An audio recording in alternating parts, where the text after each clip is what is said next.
주님, 우리의 찬양을 주의 병에 담으소서. 찬송가 257장으로 하나님께 찬양드리겠습니다.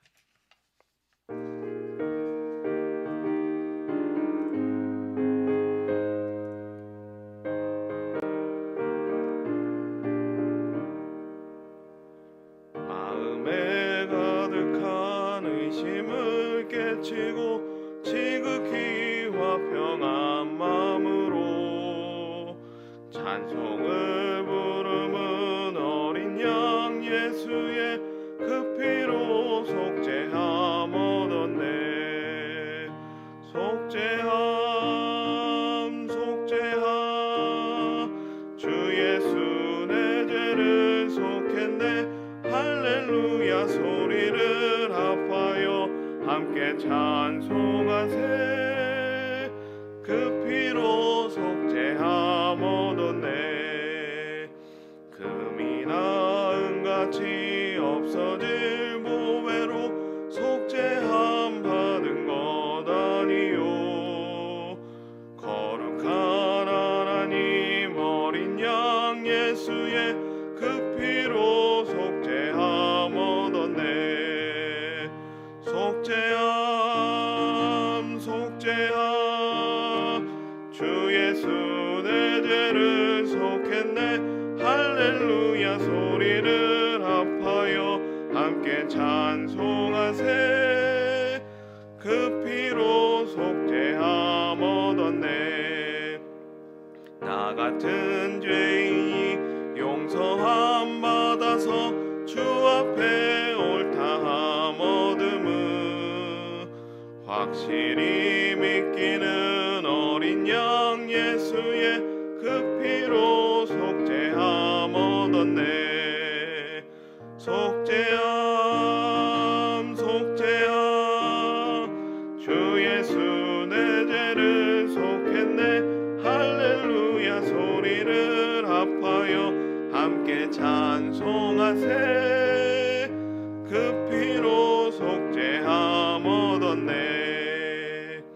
거룩한 천국에 올라간 후에도 넘치는 은혜의 찬송을 기쁘게 부르는 어린 양 예수의 그 피로 속죄함 얻었네. 속죄함 주 예수 내 죄를 속했네. 할렐루야 소리를 합하여 함께 찬송하세. 그 피로 속죄함 얻었네. 주님, 우리의 기도를 주의 병에 담으소서. 기도문으로 함께 기도드리겠습니다. 은혜가 풍성하신 하나님 아버지, 대강절 둘째 주일 새벽부터 우리에게 찾아오시는 예수님을 가장 먼저 기다리도록 깨워주신 은혜에 감사드립니다. 기름을 준비하여 신랑을 맞이할 신부들처럼 우리에게 지혜를 주셔서 다시 오시는 예수님을 놓치지 않고 영접하는 구원의 백성이 되게 하옵소서. 다시 오시는 예수님 앞에 서게 될 때 정결한 성도로 인침받기를 소망합니다. 내 속에 정한 마음을 창조하시고 내 안에 정직한 영을 새롭게 하옵소서. 죄를 고백하고 신하는 일을 자원하게 하시고 주님의 보혈의 공로로 씻음받는 은혜를 입게 하옵소서. 우리의 가족과 형제와 이웃들이 아직까지 예수님을 알지 못하는 무지함 가운데 놓여 있습니다. 긍휼하신 은혜를 베풀어 주셔서 속히 죄인임을 고백하게 하시고 예수님을 구원자로 영접하는 구원을 이루어 주시옵소서. 모든 가족들이 함께 성전에 올라 예배하는 기쁨을 허락하여 주시고 우리 자녀들이 교회 학교에서 믿음으로 양육되게 하옵소서. 우리의 부모에게 늘 건강과 평안을 허락하여 주시고 남겨진 시간 동안 교회에서 예배하고 기도하는 믿음의 본이 되게 하옵소서. 거룩한 주일을 지정하여 주시고 주의 종들을 세워 주셔서 하나님을 예배하게 하심 또한 감사드립니다. 예배를 인도하는 주의 종들의 삶을 늘 형통과 평안으로 인도하여 주시옵소서. 말씀의 권능과 능력을 허락하여 주셔서 맡겨진 사역을 능히 감당하게 하옵소서. 예배자로 자원하는 이들에게 복을 허락하여 주시고 하나님께 가져갈 이야기가 많아지므로 영혼에 미소가 가득하게 하옵소서. 함께 예배하는 모든 성도들과 삶의 현장에서 예배하는 모든 성도들에게 우리와 함께 하시는 임마누엘 하나님의 동행하심이 늘 간증되게 하옵소서. 선교 현장에도 대림절 기간 동안 예수님의 기다림이 충만하게 하시고 원주민들에게도 예수님의 오심이 소망이 되게 하옵소서. 농촌과 개척교회 그리고 도시 빈민교회에도 성탄의 기쁨이 가득하게 하시고 살피고 돌보는 손길들을 통해 교회 안에 성탄의 기쁨이 충만하게 하옵소서. 자유롭게 표현할 수 없지만 북한의 성도들의 마음속에도 예수님의 오심이 기대되게 하시고 예수님으로 인해 자유와 평화가 실현되는 은총을 허락하여 주시옵소서. 어지러운 대한민국이 다시금 평화를 노래하게 하시고 한국교회가 예수님을 맞이하는 일에 힘을 내게 하옵소서. 하나님을 사랑하는 자, 곧 그의 뜻대로 부르심을 입은 자들에게는 모든 것이 합력하여 선을 이루어 주실 줄 믿습니다. 하나님이여 우리에게 은혜를 베풀어 주시옵소서. 예수님의 이름으로 기도합니다. 아멘. 오늘 주시는 말씀은 시편 51편 1절과 10절 말씀입니다. 함께 읽겠습니다. 하나님이여 주의 인자를 따라 내게 은혜를 베푸시며 주의 많은 긍휼을 따라 내 죄악을 지워 주소서. 하나님이여 내 속에 정한 마음을 창조하시고 내 안에 정직한 영을 새롭게 하소서. 아멘. 이제 2024년이 얼마 남지 않았습니다. 이 말을 바꾸어서 말하면 새해가 얼마 남지 않았다는 말과 동일한 말입니다. 여기 계신 성도님들께서도 2025년에 나름의 기대를 갖고 계실 것입니다. 2025년 밝아온 새해에 어떤 기대를 갖고 계시나요? 대부분의 사람들은 밝아온 새해에는 이런 일들을 하겠다는 나름의 목표를 세워 그런 기대를 이루고 가려고 합니다. 삶을 경영할 때 목표가 있는 사람과 목표가 없는 사람은 분명한 차이를 가지게 됩니다. 목표가 있는 사람은 부지런하게 되고 또한 능동적인 삶을 살기 때문에 목표가 있는 사람이 훨씬 좋은 결과를 얻게 됩니다. 목표가 있는 사람과 없는 사람은 분명한 차이가 있는 것처럼 목표를 쫓아가는 사람과 목적을 쫓아가는 사람 또한 분명한 차이가 있습니다. 목표가 있는 것과 목적이 있는 것의 장단점을 일일이 다 언급할 수는 없지만 목적을 지향하고 사는 사람이 삶을 건강하게 경영할 수 있다는 것은 분명한 사실이라는 것입니다. 믿음으로 사는 사람은 어떠한 목적을 갖고 이 땅의 삶을 감당해야 될까요? 여러 가지 목적을 두어 삶을 감당할 수 있지만 시편 51편은 이런 것들을 삶의 목적으로 두라고 그렇게 우리에게 권면하고 있습니다. 시편 51편이 우리에게 권면하는 것은 어떤 것일까요? 오늘 본문 10절에서 말씀하고 있는데 10절 말씀 함께 읽겠습니다. 하나님이여 내 속에 정한 마음을 창조하시고 내 안에 정직한 영을 새롭게 하소서. 정직한 삶을 살라라고 시편 51편은 우리에게 권면하고 있습니다. 정결한 삶을 통해 하나님을 기쁘시게 할 수 있다라고 그렇게 권면합니다. 시편 51편이 말씀하는 정결한 삶은 죄를 한 번도 짓지 않은 죄가 없는 그런 것을 의미하는 것이 아닙니다. 정결한 삶은 죄를 고백하고 용서받아서 죄가 하나도 남겨져 있지 않은 그런 순결한 상태를 의미하는 것입니다. 사람 중에 죄가 없는 사람은 없습니다. 또 죄를 안 짓고 살려고 노력을 해도 결국 죄를 짓는 것이 인간의 연약한 모습입니다. 그래서 늘 넘어지게 되고 늘 실수하게 되고 또한 낙심하는 삶을 살게 됩니다. 하지만 그럼에도 불구하고 시편 51편은 우리에게 정결한 삶을 살라라고 그렇게 권면합니다. 정결한 삶을 삶의 목적으로 둘 때 하나님 앞에 순결한 삶으로 칭찬받을 수 있기에 그런 삶이 하나님의 기쁨이 되기에 정결한 삶을 삶의 목적으로 두라 권면하는 것입니다. 시편 50편에서도 살펴보았던 것처럼 하나님께서 우리에게 요구하시는 것은 재물이 아니라는 것을 우리는 확인하였습니다.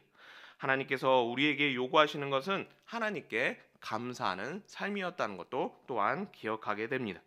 죄를 지었느냐 안 지었느냐, 그리고 죄의 크기가 작았느냐 많았느냐를 하나님께서 우리에게 살펴보시는 분이 아니라는 것입니다. 죄에 대해서 두려워하고 죄를 자복하는 것에 대해 주저하지 않고 하나님 앞으로 나와 회개하고 용서를 구하는 정결한 삶을 살 용기가 있는지, 그런 삶을 살아가고 있는지 하나님은 우리에게 요구하고 계시다는 것입니다. 하나님은 우리의 창조자로 이미 우리에 대해서 잘 알고 계시는 분입니다. 부모가 자식에 대해서 다 알고 있는 것처럼 하나님 또한 우리가 연약하고 넘어지고 실수한다는 것을 이미 창세 전부터 알고 계시고 있다는 것입니다. 그래서 하나님은 죄의 크기와 종류, 얼마나 많은 죄를 지었느냐를 묻지 않으시는 것입니다. 왜 죄를 회개하지 않는지, 죄를 지음에도 하나님 앞에 왜 나오지 않는지, 그 하나를 하나님은 우리에게 묻고 계시는 것입니다.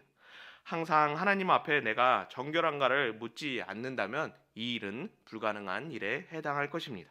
그리고 하나님께서 원하시는 것이 무엇인가를 바르게 알 때 이 일을 가능하게 실현할 수 있을 것입니다. 하나님께서 우리에게 요구하시는 것은 얼마만큼의 봉사와 얼마만큼의 물질이 아닌 죄를 하나님 앞에 고백하는 정결한 그런 믿음의 모습입니다. 죄를 고백하여 용서받지 못한 죄가 없는 상태를 하나님은 우리에게 기대하시며 그 일들을 기뻐하신다는 것입니다. 시편 51편의 의인 또한 이것을 너무 잘 알고 있었습니다. 그래서 1절에 이렇게 고백하게 되는데요. 1절 말씀 함께 읽겠습니다. 하나님이여, 주의 인자를 따라 내게 은혜를 베푸시며 주의 많은 긍휼을 따라 내 죄악을 지워 주소서. 죄를 용서해달라고 의인은 고백하고 있습니다. 1절에서만 죄를 용서해달라고 고백하는 것이 아니라 다음 화면에 준비되어 있는 것처럼 1절과 2절, 3절, 그렇게 5절까지 계속해서 자신의 죄를 하나님께 자복하며 용서를 구하는 것을 보게 됩니다. 이것은 의인이 정결한 삶을 얼마나 바라고 있는지, 그 간절함의 크기가 얼마인지를 잘 나타내는 그런 표현이라고 할 수 있습니다. 성공하고 물질의 부유함을 얻는 것이 시편 51편의 의인의 삶의 목적이 아니라 하나님 앞에 남겨진 죄가 없는 그런 정결한 삶을 사는 것이 삶의 가장 우선 순위이며 삶의 가장 큰 즐거움으로 여기고 있다는 것을 말씀하고 있는 것입니다.